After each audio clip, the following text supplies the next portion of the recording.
श्रीशनिकवचम्।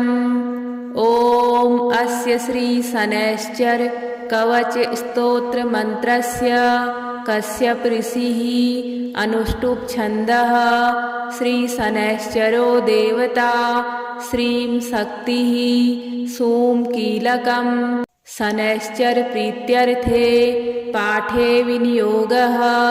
नीलाम्बरो नीलवपुः किरीटी गृध्रस्थितत्रासकरो धनुष्मान्। चतुर्भुजः सूर्यसुतः प्रसन्न सदा मम स्याद् वरदः प्रशान्तः।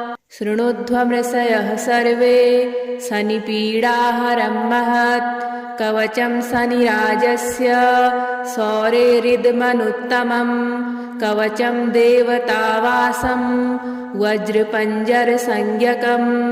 शनैश्चर प्रीतिकरं सर्वसौभाग्यदायकम्।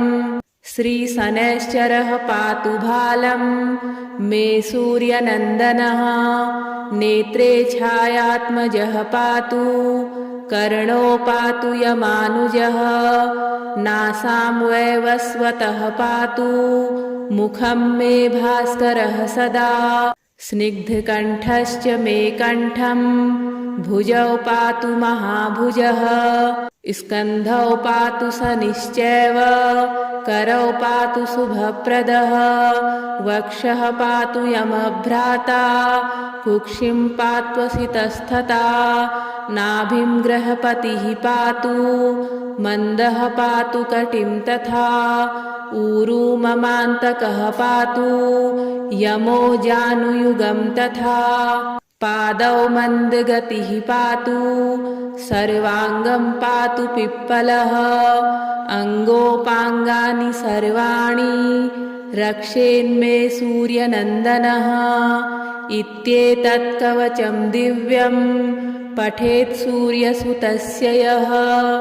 न तस्य जायते पीडा प्रीतो भवन्ति सूर्यजः। व्ययजन्म द्वितीयस्थो मृत्युस्थानगतोऽपि वा। कलत्रस्थो गतो वापि सुप्रीतस्तु सदा शनिः। अष्टमस्थे सूर्यसुते व्यये जन्म द्वितीयगे। कवचं पठते नित्यं न पीडा जायते क्वचित्। इत्येतत् कवचं दिव्यं शौरेर्यन्निर्मितं पुरा। जन्मलग्नस्थितान् दोषान् सर्वान् नाशयते प्रभुः। नीलाम्बरो नीलवपुः किरीटी गृध्रस्थितत्रासकरो धनुष्मान्। चतुर्भुजः सूर्यसुतः प्रसन्न सदा मम स्याद् वरदः प्रशान्तः। शृणुध्वमृषयः सर्वे शनिपीडाहरं महत्। कवचं शनिराजस्य शौरेरिदमनुत्तमम्। कवचं देवतावासं वज्रपञ्जरसंज्ञकम्। शनैश्चर प्रीतिकरं सर्वसौभाग्यदायकम्। श्रीशनैश्चरः पातु भालं मे सूर्यनन्दनः। नेत्रे छायात्मजः पातु कर्णो पातु यमानुजः। नासां वैवस्वतः पातु मुखं मे भास्करः सदा। स्निग्धकण्ठश्च मे कण्ठं भुजौ पातु महाभुजः। स्कन्धौ पातु शनिश्चैव करौ पातु शुभप्रदः। वक्षः पातु यमभ्राता कुक्षिं पात्वसितस्तथा। नाभिं ग्रहपतिः पातु मन्दः पातु कटिं तथा। ऊरू ममान्तकः पातु यमो जानुयुगं तथा। पादौ मन्दगतिः पातु सर्वाङ्गं पातु पिप्पलः। अङ्गोपाङ्गानि सर्वाणि रक्षेन्मे सूर्यनन्दनः। इत्येतत् कवचं दिव्यं पठेत् सूर्यसुतस्य यः। न तस्य जायते पीडा प्रीतो भवन्ति सूर्यजः। व्ययजन्म द्वितीयस्थो मृत्युस्थानगतोऽपि वा कलत्रस्थो गतो वापि सुप्रीतस्तु सदा शनिः। अष्टमस्थे सूर्यसुते व्यये जन्म द्वितीयगे कवचं पठते नित्यं न पीडा जायते क्वचित्।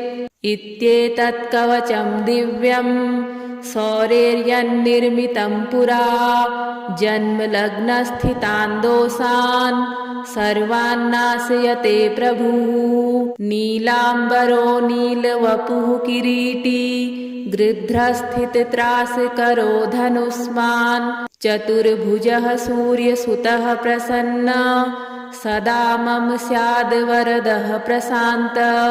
शृणुध्वमृषयः सर्वे शनिपीडाहरं महत् कवचं शनिराजस्य सौरेरिदमनुत्तमं कवचं देवतावासं वज्रपञ्जरसंज्ञकं शनैश्चरप्रीतिकरं सर्वसौभाग्यदायकम्। श्रीशनैश्चरः पातु भालं मे सूर्यनन्दनः नेत्रे छायात्मजः पातु कर्णो पातु यमानुजः नासां वैवस्वतः पातु मुखं मे भास्करः सदा। स्निग्धकण्ठश्च मे कण्ठं भुजौ पातु महाभुजः स्कन्धौ पातु शनिश्चैव करौ पातु शुभप्रदः वक्षः पातु यमभ्राता कुक्षिं पात्वसितस्तथा नाभिं ग्रहपतिः पातु मन्दः पातु कटिं तथा ऊरू ममान्तकः पातु यमो जानुयुगं तथा पादौ मन्दगतिः पातु सर्वाङ्गं पातु पिप्पलः अङ्गोपाङ्गानि सर्वाणि रक्षेन्मे सूर्यनन्दनः। इत्येतत् कवचं दिव्यं पठेत् सूर्यसुतस्य यः न तस्य जायते पीडा प्रीतो भवन्ति सूर्यजः। व्ययजन्म द्वितीयस्थो मृत्युस्थानगतोऽपि वा कलत्रस्थो गतो वापि सुप्रीतस्तु सदा शनिः।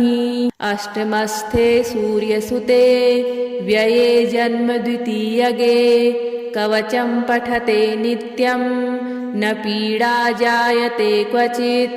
इत्येतत् कवचं दिव्यं सौरेर्यन्निर्मितं पुरा जन्मलग्नस्थितान् दोषान् सर्वान् नाशयते प्रभुः। नीलाम्बरो नीलवपुः किरीटी गृध्रस्थितत्रासकरो धनुष्मान् चतुर्भुजः सूर्यसुतः प्रसन्नः सदा मम स्याद् वरदः प्रशान्तः। शृणुध्वमृषयः सर्वे शनिपीडाहरं महत् कवचं शनिराजस्य सौरेरिदमनुत्तमं कवचं देवतावासं वज्रपञ्जरसंज्ञकं शनैश्चरप्रीतिकरं सर्वसौभाग्यदायकम्। श्रीशनैश्चरः पातु भालं मे सूर्यनन्दनः नेत्रे छायात्मजः पातु कर्णो पातु यमानुजः नासां वैवस्वतः पातु मुखं मे भास्करः सदा। स्निग्धकण्ठश्च मे कण्ठं भुजौ पातु महाभुजः स्कन्धौ पातु शनिश्चैव करौ पातु शुभप्रदः वक्षः पातु यमभ्राता कुक्षिं पात्वसितस्तथा नाभिं ग्रहपतिः पातु मन्दः पातु कटिं तथा ऊरू ममान्तकः पातु यमो जानुयुगं तथा पादौ मन्दगतिः पातु सर्वाङ्गं पातु पिप्पलः अङ्गोपाङ्गानि सर्वाणि रक्षेन्मे सूर्यनन्दनः।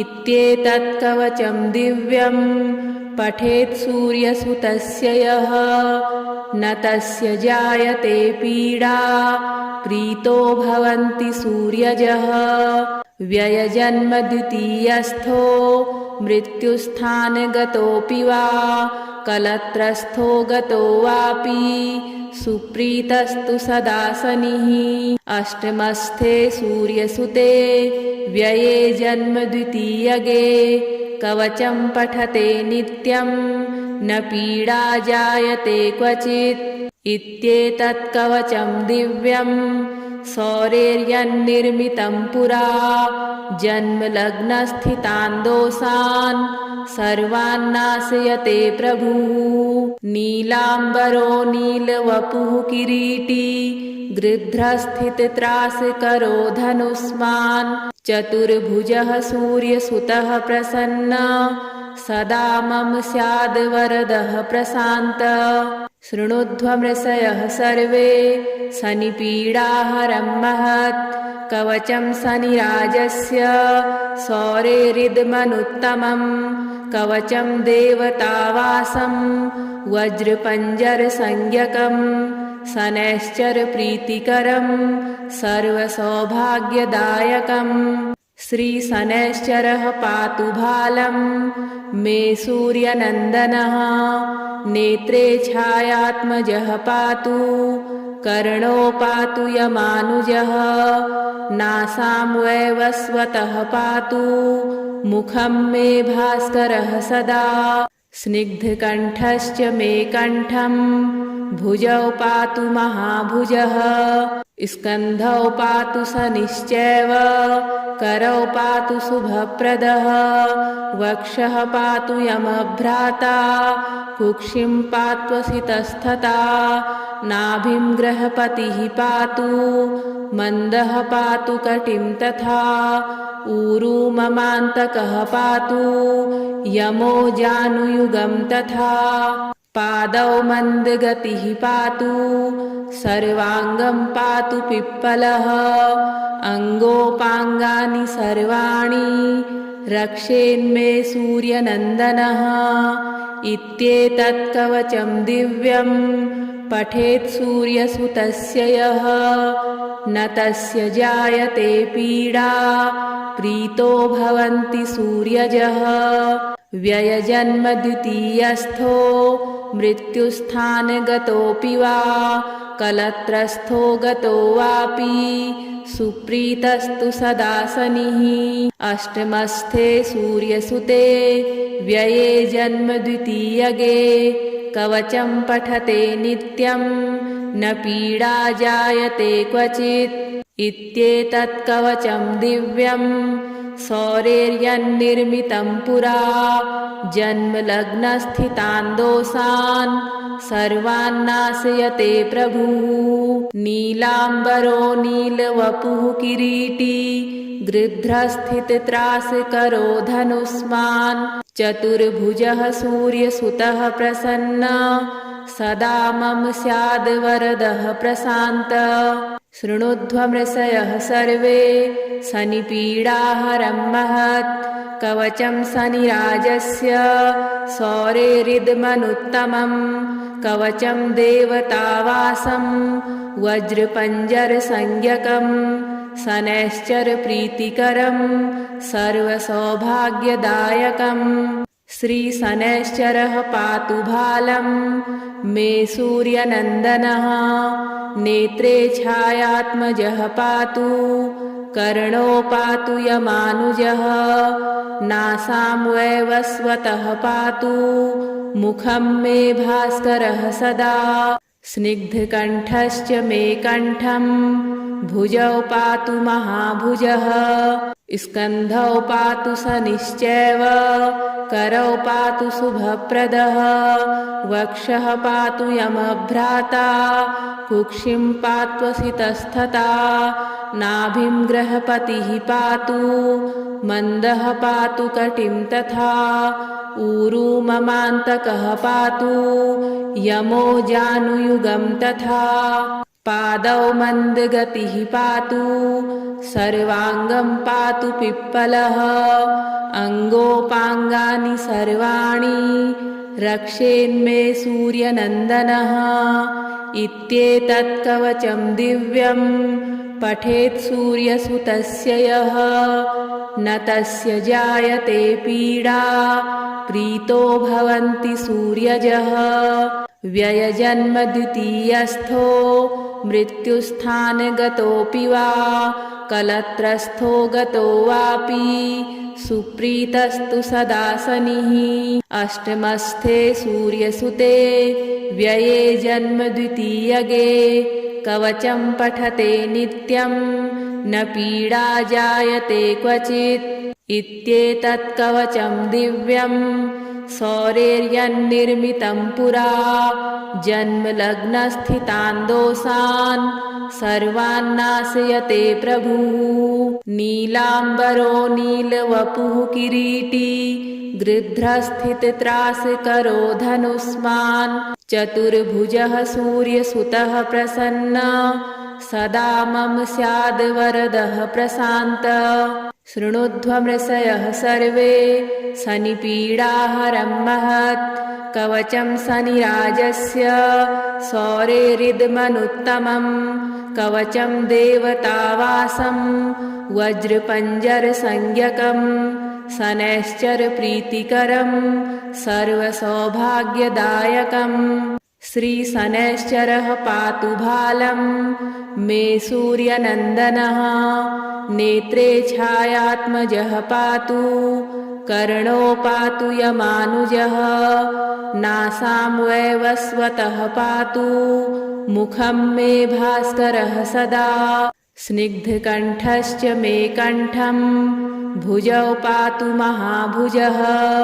स्कन्धौ पातु शनिश्चैव करौ पातु शुभप्रदः वक्षः पातु यमभ्राता कुक्षिं पात्वसितस्तथा नाभिं ग्रहपतिः पातु मन्दः पातु कटिं तथा ऊरू ममान्तकः पातु यमो जानुयुगं तथा पादौ मन्दगतिः पातु सर्वाङ्गं पातु पिप्पलः अङ्गोपाङ्गानि सर्वाणि रक्षेन्मे सूर्यनन्दनः इत्येतत् कवचं दिव्यं पठेत् सूर्यसुतस्य यः न तस्य जायते पीडा प्रीतो भवन्ति सूर्यजः व्ययजन्म द्वितीयस्थो मृत्युस्थानगतोऽपि वा कलत्रस्थो गतो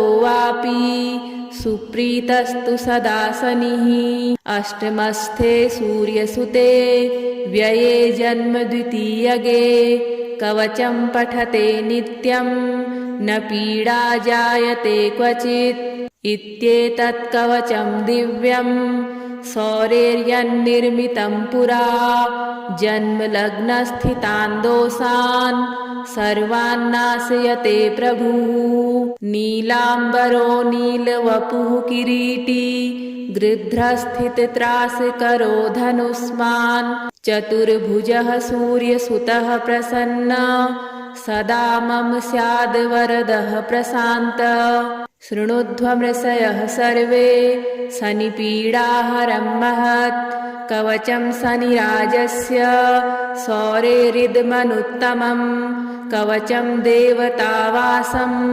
वज्रपञ्जरसंज्ञकं शनैश्चरप्रीतिकरं सर्वसौभाग्यदायकम् श्रीशनैश्चरः पातु भालं मे सूर्यनन्दनः नेत्रे छायात्मजः पातु कर्णो पातु यमानुजः नासां वैवस्वतः पातु मुखं मे भास्करः सदा स्निग्धकण्ठश्च मे कण्ठं भुजौ पातु महाभुजः स्कन्धौ पातु शनिश्चैव करौ पातु शुभप्रदः वक्षः पातु यमभ्राता कुक्षिं पात्वसितस्तथा नाभिं ग्रहपतिः पातु मन्दः पातु कटिं तथा ऊरू ममान्तकः पातु यमो जानुयुगं तथा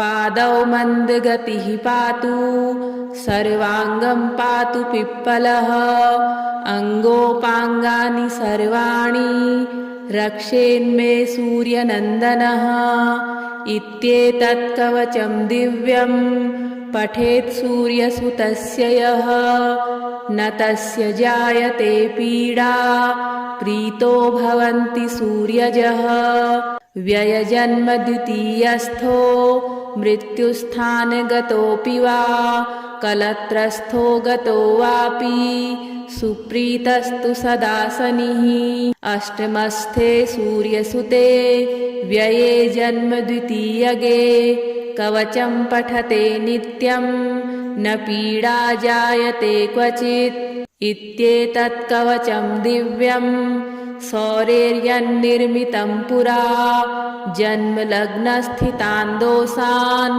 सर्वान् नाशयते प्रभुः नीलाम्बरो नीलवपुः किरीटी गृध्रस्थितत्रासकरो धनुष्मान् चतुर्भुजः सूर्यसुतः प्रसन्नः सदा मम स्याद् वरदः प्रशान्तः शृणुध्वमृषयः सर्वे शनिपीडाहरं महत् कवचं शनिराजस्य सौरेरिदमनुत्तमं कवचं देवतावासं वज्रपञ्जरसंज्ञकं शनैश्चरप्रीतिकरं सर्वसौभाग्यदायकं श्रीशनैश्चरः पातु भालं मे सूर्यनन्दनः नेत्रे छायात्मजः पातु कर्णो पातु यमानुजः नासां वैवस्वतः पातु मुखं मे भास्करः सदा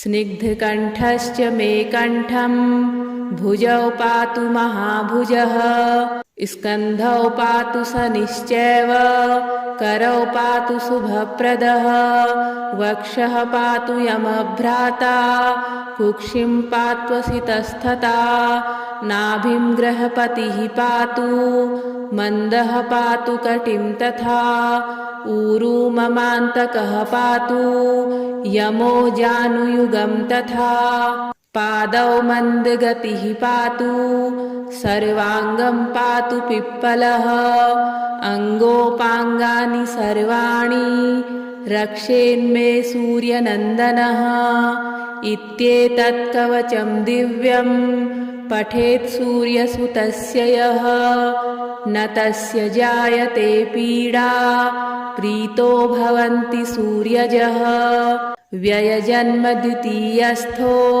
मृत्युस्थानगतोऽपि वा कलत्रस्थो गतो वापि सुप्रीतस्तु सदा शनिः अष्टमस्थे सूर्यसुते व्यये जन्म द्वितीयगे कवचं पठते नित्यं न पीडा जायते क्वचित् इत्येतत् कवचं दिव्यं सौरेर्यन्निर्मितं पुरा जन्मलग्नस्थितान् दोषान् सर्वान् नाशयते प्रभुः नीलाम्बरो नीलवपुः किरीटी गृध्रस्थितत्रासकरो धनुष्मान् चतुर्भुजः सूर्यसुतः प्रसन्नः सदा मम स्याद् वरदः प्रशान्तः शृणुध्वमृषयः सर्वे शनिपीडाहरं महत् कवचं शनिराजस्य सौरेरिदमनुत्तमं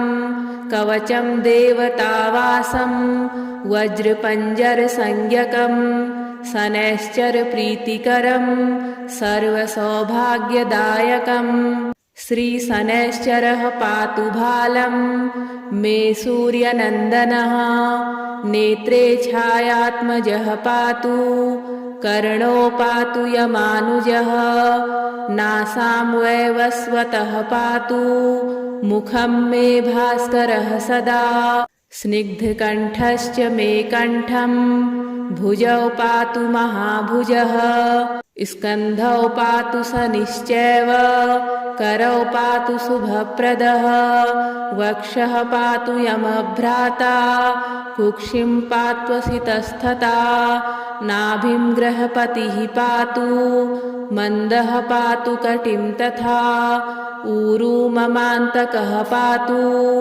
यमो जानुयुगं तथा पादौ मन्दगतिः पातु सर्वाङ्गं पातु पिप्पलः अङ्गोपाङ्गानि सर्वाणि रक्षेन्मे सूर्यनन्दनः इत्येतत् कवचं दिव्यं पठेत् सूर्यसुतस्य यः न तस्य जायते पीडा प्रीतो भवन्ति सूर्यजः व्ययजन्म द्वितीयस्थो मृत्युस्थानगतोऽपि वा कलत्रस्थो गतो वापि सुप्रीतस्तु सदा शनिः अष्टमस्थे सूर्यसुते व्यये जन्म द्वितीयगे कवचं पठते नित्यं न पीडा जायते क्वचित् इत्येतत् कवचं दिव्यं सौरेर्यन्निर्मितं पुरा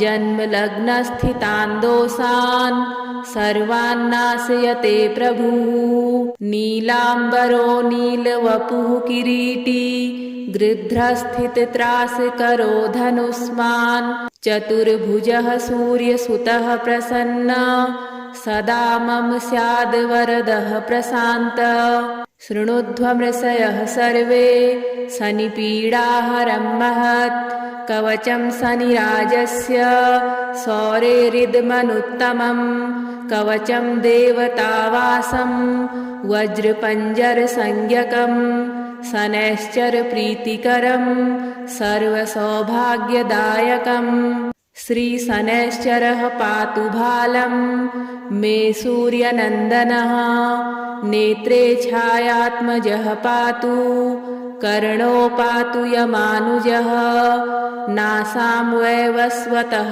पातु मुखं मे भास्करः सदा स्निग्धकण्ठश्च मे कण्ठं भुजौ पातु महाभुजः स्कन्धौ पातु शनिश्चैव करौ पातु शुभप्रदः वक्षः पातु यमभ्राता कुक्षिं पात्वसितस्तथा नाभिं गृहपतिः पातु मन्दः पातु कटिं तथा ऊरू ममान्तकः पातु यमो जानुयुगं तथा पादौ मन्दगतिः पातु सर्वाङ्गं पातु पिप्पलः अङ्गोपाङ्गानि सर्वाणि रक्षेन्मे सूर्यनन्दनः इत्येतत् कवचं दिव्यं पठेत् सूर्यसुतस्य यः न तस्य जायते पीडा